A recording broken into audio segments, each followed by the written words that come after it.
Hi dear students. So in our last class we were mainly dealing with integrated rate equation, correct?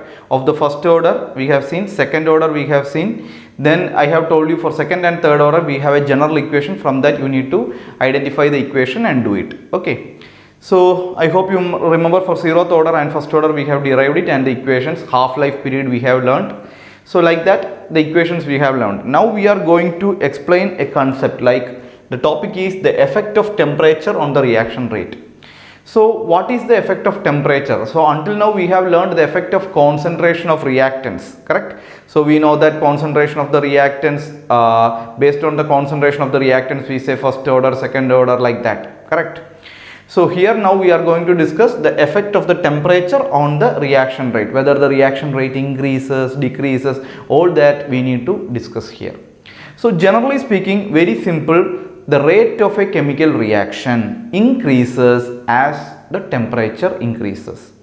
Okay, so you can say generally the rate of the reaction increases as the temperature increases. Now the question comes here is how much the rate of the reaction increases. So we can say for some reaction the rate doubles, or for some reaction rate triples for every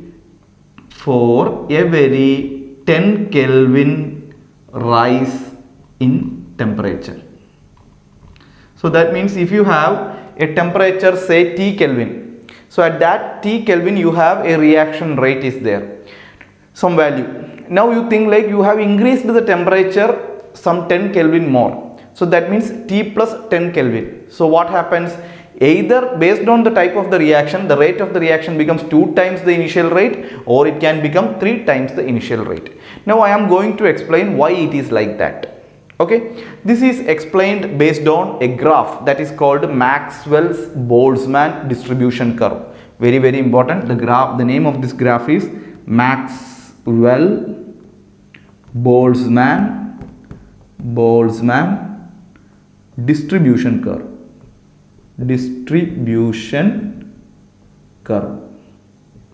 Okay, so what does this curve gives you, or what does this curve explains about? That is what I am going to say. So here on the LHS part of the curve you can see a coordinate like delta n by n. So here in delta n by n, n indicates the total number of the particles.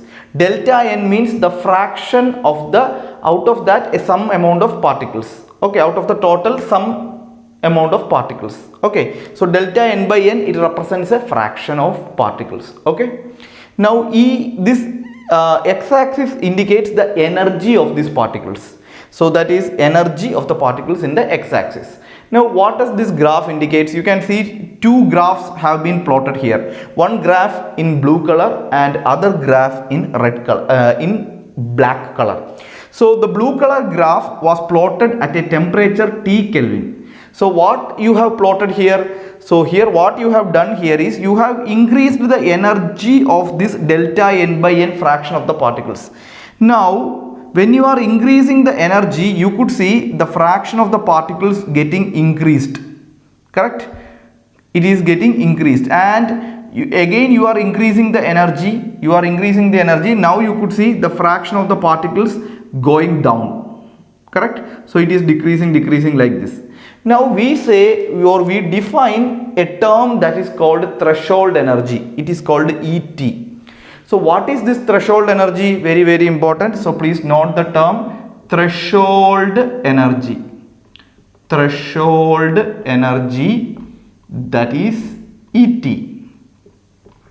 So I can say threshold energy, it is the minimum amount of energy that is required for a particle to undergo effective collision. Then a question comes, sir, what do you mean by effective collision? Effective collision is that collision that can bring about a chemical reaction, or we can say that every collisions will not result into a product. If the collision is an effective collision, then we can say that collision will result into a product. Then question comes, sir, how we will understand whether it is effective or not? That we are going to discuss next. Okay, after this topic. So let us assume that if the collision is effective, then only the product will be formed. So I can say that then with respect to energy perspective, I can say that if the energy of that particle is greater than the threshold energy, then only that particle has sufficient amount of energy to undergo effective collision. Okay, so I can say how I can define threshold energy. I can say threshold energy is the minimum amount of energy which is required for a particle to bring about an effective collision. Now you can see here in this graph, initially at a temperature T Kelvin, I have plotted this, and I can see that after energy ET, only this much area, okay, what I am showing under this graph, what and all there under this graph, I can draw one more time. So here what and all there under this graph, correct, under this graph, this much number of particles are only there to bring about effective collision. Now I am going to do an increase in temperature. So 10 Kelvin is increased. So what happened to the graph? The same graph shifted towards the right. Now it is going like this, shifted towards the right. The peak of this graph was here actually. Now the peak of the graph is here. Now because of this shift, what is happened? Now if you look at this graph, under this graph after energy ET, you have this much amount of area. This much amount of area. That means that much amount of area means that much amount of what is there? Fraction of particles are present that is having energy greater than the threshold energy. That means if the temperature is increased, then the number of particles which are having energy greater than the threshold energy has increased 2 times or 3 times.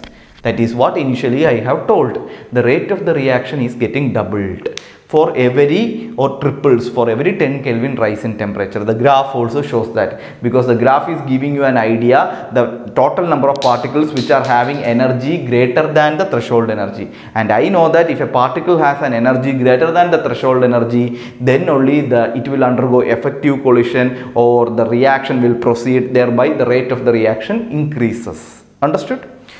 So I hope you understood the Maxwell-Boltzmann distribution curve. So very simple, this curve gives you an idea regarding the effect of the temperature on the reaction rate.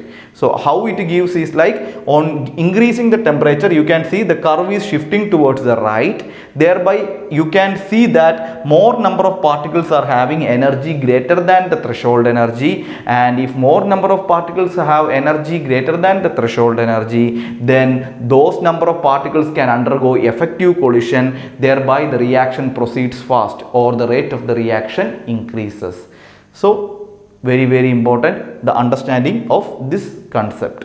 Now we will try to see what is the effect of this temperature on the rate constant K. Now we have explained the effect of temperature on reaction rate. Now we will try to see what is the effect of the temperature on rate constant K.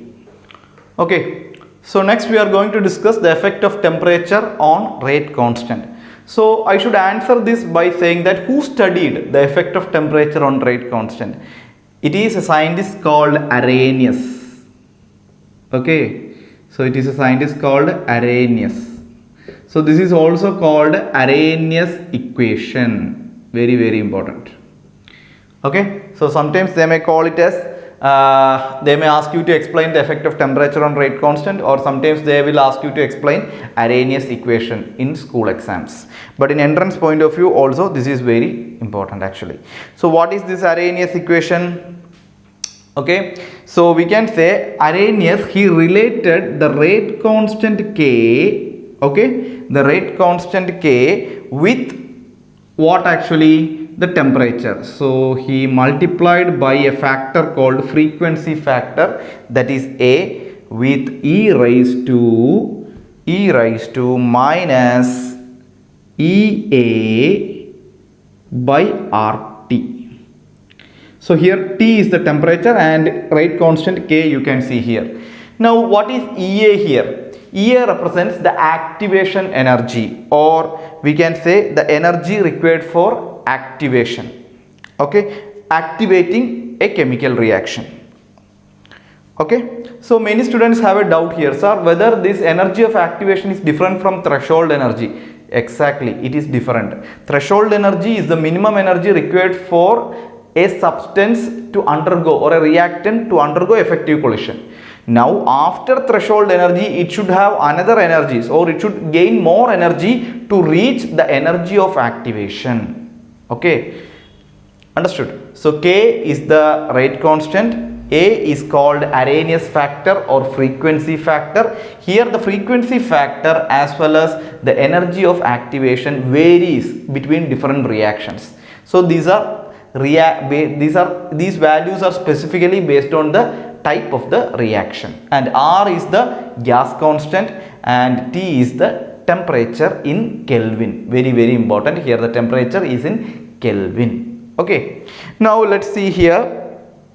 Let us apply logarithm, natural log on both sides. So if I apply natural logarithm, this will become, okay, so this will become ln k, this is equal to ln a, correct, ln a. Then we know that this is already the exponential e, so e raised to something means that minus will come ea by rt, then ln to e. So we already know natural logarithm is based on e, so this value will become what actually? This will become the value 1.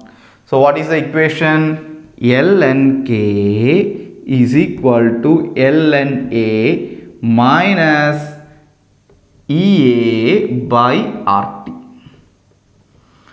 So this is the equation you will get if you apply the natural log. Correct?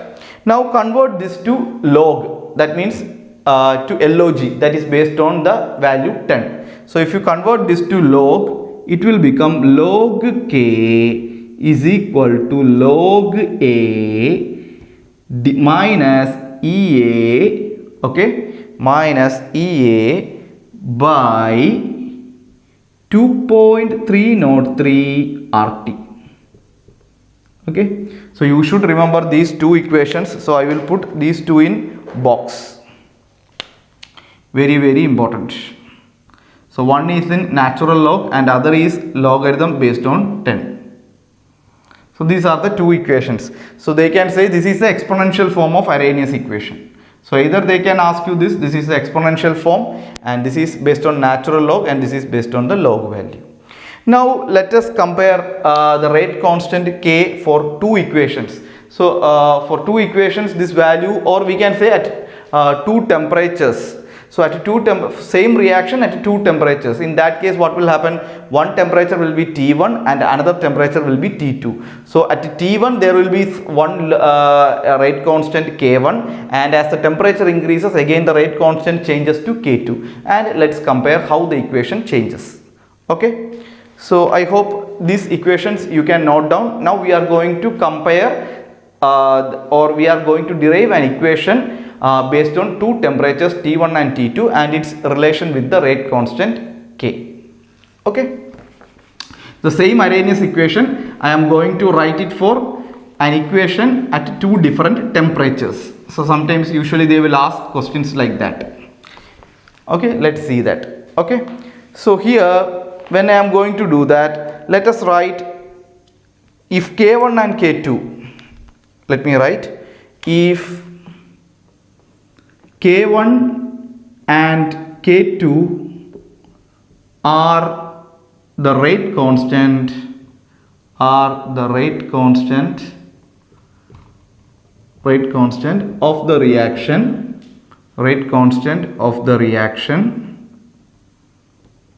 at temperature T1 and T2. So in this case, how I can write the two equation? Tell me. Let me write ln K1 is equal to ln A minus EA by RT1. Correct? because activation energy of a reaction remains the same, it will not vary with temperature, and R is a gas constant that is going to remain the same. A value, that is also a constant that depends on that particular reaction. So when temperature changes to T1, the rate constant changes to K1, correct?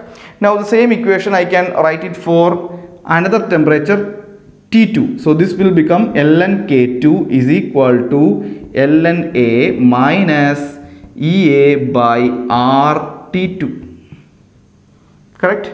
So let me mark this equation as equation 1. This is equation 1 and this is equation 2. Okay, so here we know that the first equation, when we apply the temperature T1 is ln K1 is equal to ln A minus EA by RT1, and the second equation is ln K2 is equal to ln A minus EA by RT2. Okay, now what we need to do, we can subtract equation 2 from equation 1. So on subtracting, what will happen? So 2 minus 1 we need to perform. So 2 minus 1 if we perform, it will become ln K2 minus ln K1, correct? And this one on subtracting, this will become ln A minus EA by RT2, correct? Minus of the first equation, that is ln A minus EA by RT1. Okay, so if you subtract it, you can see here this on removing the brackets, this becomes minus, correct? And minus of minus, this will become plus. Now you can see that these two will get cancels off. So what is remaining? EA by RT1 and minus of EA by RT2. So how I can rewrite that? So I can rewrite by taking EA by R common outside. So how it will become?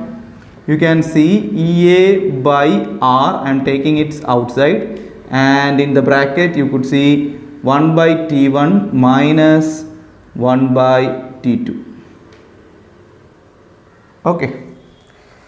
So here one more thing will come, log A minus log B. So it becomes A by B. So this can be rewritten as ln K2 by K1. So this equation is very famous, and based on this they can give you two temperatures and ask you to calculate the new rate constant. Okay, this is a repeated question, so this you need to learn, very important. This equation you should remember. Okay, so I am putting it in brackets. Now the same equation, okay, if it is in logarithmic format, how it will change actually? So I can say the same equation can be written as, so I will rub here, I hope you have noted down. So let's see. So how the same equation can be written in log format. So I can say here log K2 by K1, okay, equal to EA by 2.303 R, 1 by T1 minus 1 by T2. Okay. So this is the another format in which if we want to use it in log format, log is to the base 10, natural log is to the base e. So this is also very important. So you can remember this equation as well. So next we will try to see a graph between the log k and 1 by t, how the graph looks. We will explain that next. Hi students, so let's see how the graph of log k versus 1 by t varies. So to draw that graph, I will use this Arrhenius equation, that is log k is equal to EA by 2.303 R 1 by t plus log A. Now let's analyze this equation. You can compare this equation with our straight line graph y is equal to mx plus c. Okay, so y is equal to mx plus c. So here m indicates the slope of this equation, and you know this is a straight line equation, correct? So here if you see, this k is a variable, correct? Log constant k or rate constant k varies with the temperature, so that means k is a variable, so I can compare that with y. Now the next term, if you see EA, that is the activation energy, that is constant for a particular reaction, and we know R is a gas constant, that is also constant, 2.303 is a constant, only variable is 1 by T, so I can compare this 1 by T with the X. Okay, so if you compare with this Arrhenius equation with the standard equation, I can say the slope of this equation, the slope of the equation will be what actually? M will be this factor, correct? So M will be minus EA by 2.303 R, correct? So if I want to, now I can say the graph between log k and 1 by t will be a straight line. I understood it's a straight line because it has a resemblance with a straight line equation. But we know that slope m here is positive basically, but we are getting a slope negative. That means that is going to decrease, but decrease in what fashion? In a linear fashion or in a straight line way. So I can say the graph will be like this. So how I am getting that graph? You can assume like at this point 1 by t becomes 0. So 1 by t is equal to 0 means this whole factor will become 0. Correct? This whole factor will become 0. Then log k is equal to log a. That means this value, the starting value will be actually what? Log a, which is a constant value. So this much is the intercept. Now what happens? You are putting 1 by t value is equal to 1, then you need to subtract log a minus EA by 2.303, so it will decrease to this point. Again you are putting 1 by t is equal to 2, then again this much amount is decreased from log a, so it keeps on decreasing like this. But this decreasing fashion is a straight line. Why? Because it has a resemblance with the y is equal to mx plus c graph. Understood? So this is very important. Suppose they will give the graph and they will ask you to calculate the slope. So slope is equal to what? Slope is equal to minus EA by 2.303 R, and slope is also equal to tan theta. So tan theta is equal to minus EA by 2.303 R. Clear? So I hope you understood the graph between log k versus 1 by t. So with this we have discussed the Arrhenius equation and the Arrhenius equation for a particular reaction at two temperatures T1 and T2 and how it is getting related with the K1 and K2. Okay, now let's try the problems from this area. Okay, so next we have a problem in front of you. So just read the question. What would be the energy of activation for a reaction when a change of temperature from 20 degrees Celsius to 30 degrees Celsius exactly triples the reaction rate constant? So what is that saying? They are telling that there is a reaction is there, okay, and when you are changing the temperature of this particular reaction medium from 20 degree to 30 degrees Celsius, what is happening to the rate constant? The rate constant is becoming 3 times. Now the question here is, they are asking you, if such a change happens, what if such a change is happening for a particular reaction, for that particular reaction what is the energy of activation? This is what they are asking. So we know that there is only one relation that links the energy of activation with the rate constant and temperature, that is called my Arrhenius equation. Since two temperatures are given here, we know that we need to consider the equation which is having two temperatures and two rate constant.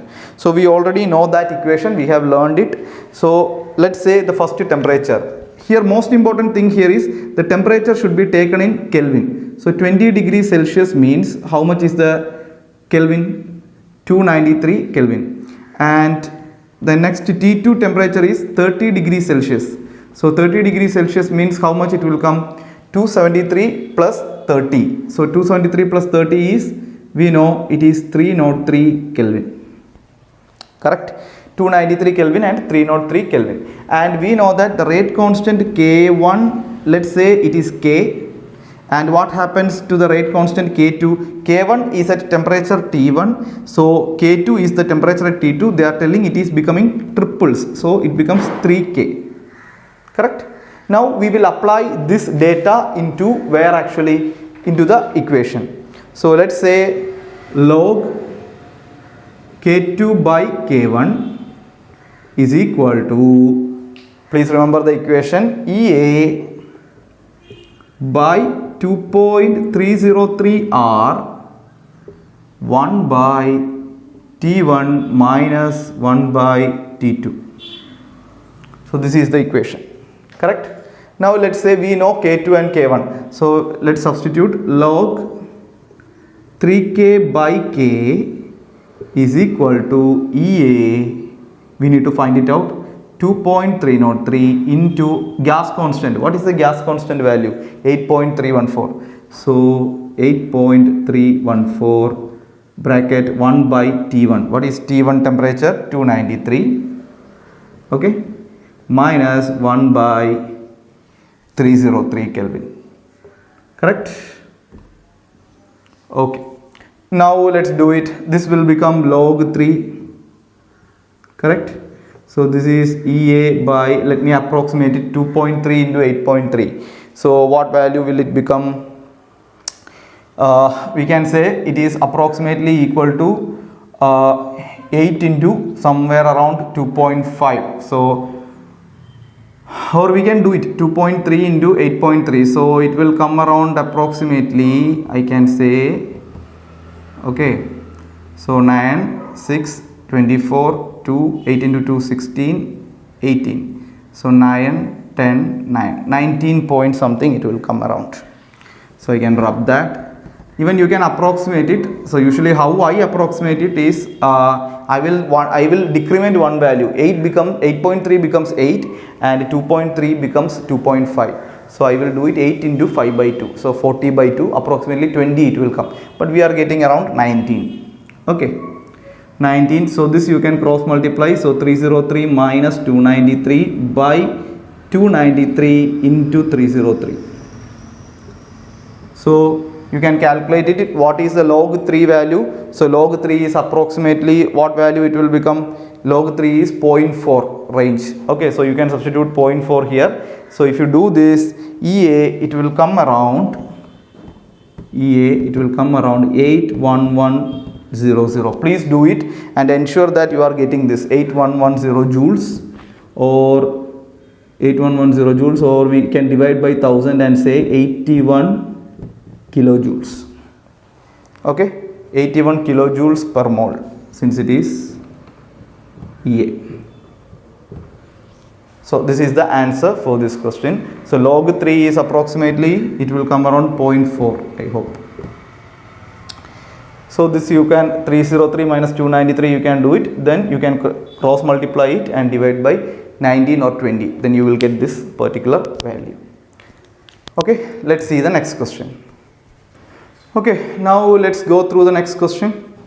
You can see the question here. The rate constant K of a reaction varies with the temperature according to the equation log K is equal to constant minus EA by 2.303 R into 1 by T. I hope you remember the equation. This is our Y is equal to mx plus C, correct? Now if a graph is plotted for log K versus 1 by T, a straight line with a slope value minus 6670 K is obtained. Okay, calculate the EA for this reaction. So as I told, this is an application question. We already know if you plot this graph, for that particular graph you will get a straight line graph that will be decreasing in a straight line fashion, and its slope is, we have already learned that slope of that graph is equal to minus EA by 2.303 R, correct? And they have already given the value of this slope. Slope is how much they have given to you? They have given to you minus 6670 Kelvin. So let me substitute that, minus 6670 minus EA by 2.303 into 8.314. So let's cancel this. So what will be EA then? EA will be equal to, I can say 6670 into 2.3 approximately into 8.3 approximately. So EA, if you calculate this, you will get a value of 127.11 kilojoule per mole. Okay, so this is why I told this thing you need to remember, because since you know the slope of that graph, slope of the Arrhenius equation is minus EA by 2.303R, the slope value is also given, you can directly calculate EA here. So this is that application. I hope you understood the question. Okay, so as I have discussed earlier, now we are going to learn about the collision theory of reaction rate. I told you that for a reaction to happen, there should be the reactant molecules should collide each other. We have learned about molecularity, the number of molecules which simultaneously collide, that is called molecularity. So if 3 molecules are colliding simultaneously, we say the molecularity is 3. So what is the collision theory stating actually? So the collision theory states that for a reaction to happen, the collisions of the reactant molecules should happen. Then only the reaction will happen.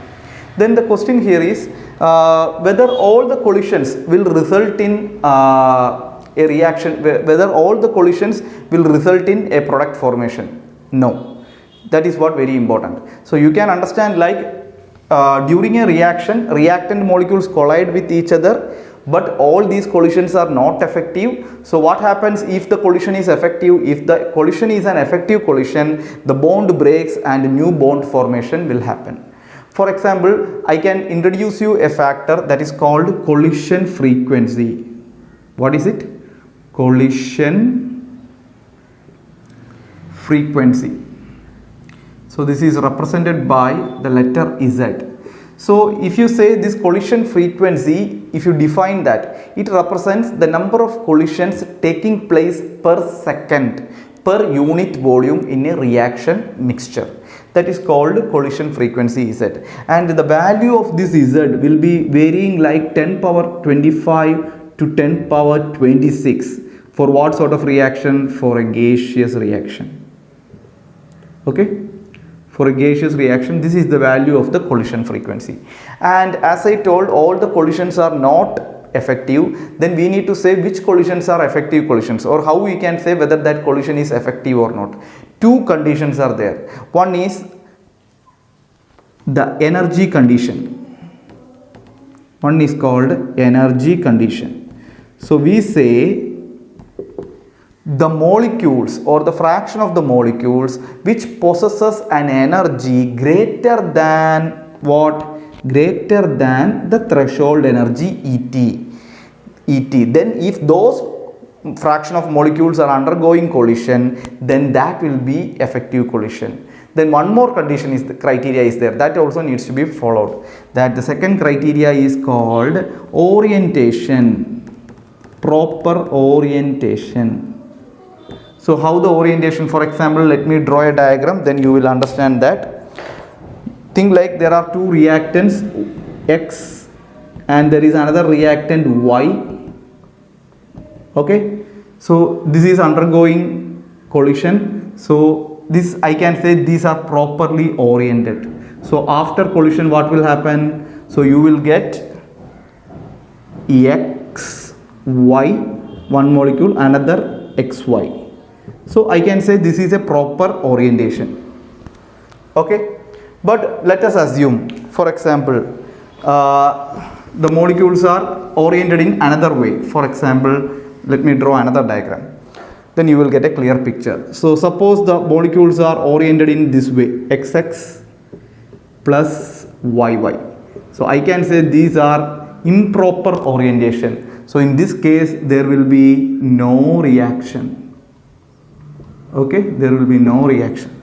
So this will result in product and this is resulting in no reaction. So what is the conclusion basically? So I can say that 2 conditions are mandatory for a collision to be effective. One is the energy condition, that is the colliding molecule should have a minimum energy that is called threshold energy, and it should have, if it is having an energy greater than the threshold energy, then that will result in bond breaking and new bond formation. And also one more condition to be followed, that is the orientation. The molecules which is having an energy greater than ET, they should be properly oriented like this for the reaction to proceed. Otherwise that collision will be not effective and there will be no output products in that case.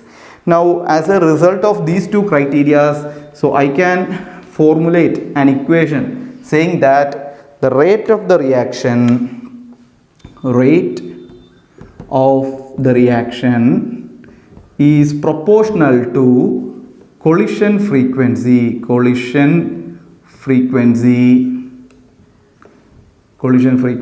Z. Correct? So if I remove the proportionality sign, this will become the rate of the reaction is equal to F into Z. So here what is F? F represents the fraction of the molecules, or we can say fraction of the collisions which are effective. So Z represents the total collision frequency and F represents the fraction of those collisions which are effective. Or we can say simply effective collisions. Fraction of effective collisions. That is also correct. So I hope you understood the collision theory of reaction rate. Next, so until now we have learned the effect of concentration, correct, on the reaction. Then we learned effect of temperature on the reaction rate. Then we learned about collision theory. Now next we need to learn the other factor, that is the surface area of the reactant. How the surface area of the reactant depends is an important factor in determining the reaction rate. That is surface area of a solid reactant. Okay, so the next important factor which determine or which will affect the reaction rate is the surface area of a solid reactant. So as I told, if for a heterogeneous reaction, so if it is a heterogeneous reaction, what will happen?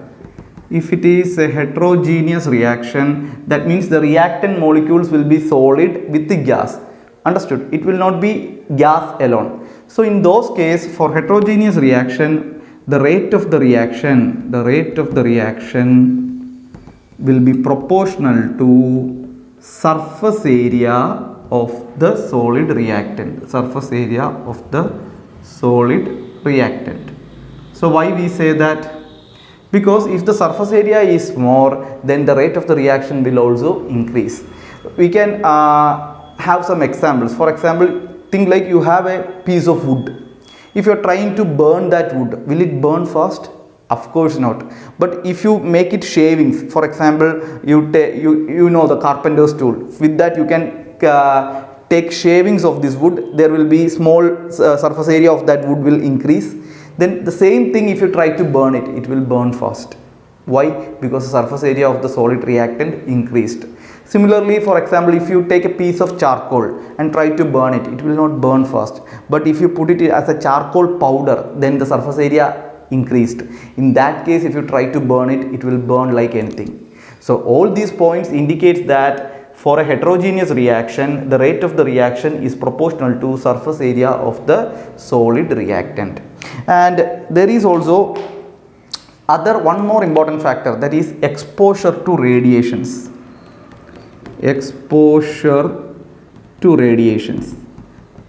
Okay, it is not for all reactions. There are some specific reactions. I can say exposure to radiation has an important effect on the rate of the reaction.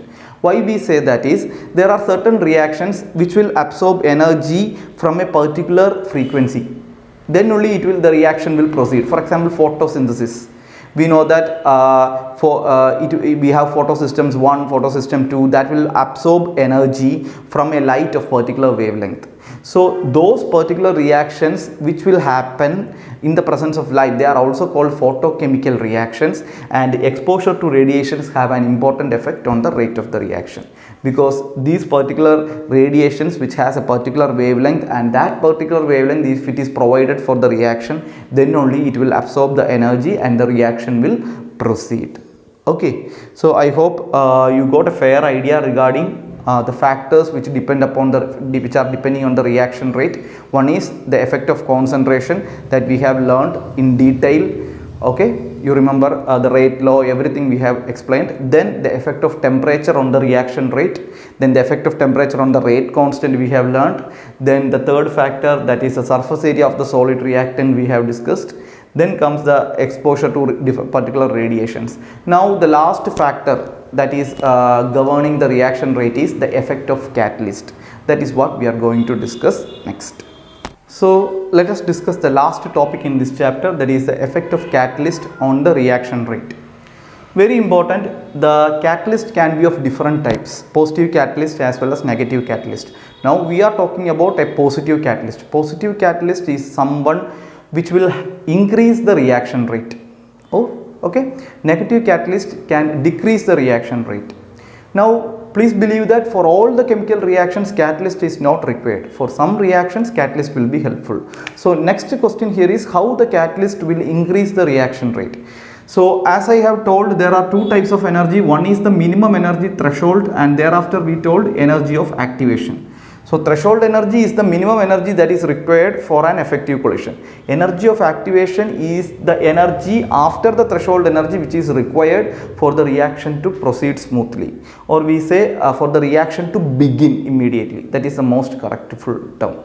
Now listen here, if the energy of activation value is high actually for a particular reactant molecules, that means that particular reactant molecules should gain that much of energy for the reaction to happen, correct?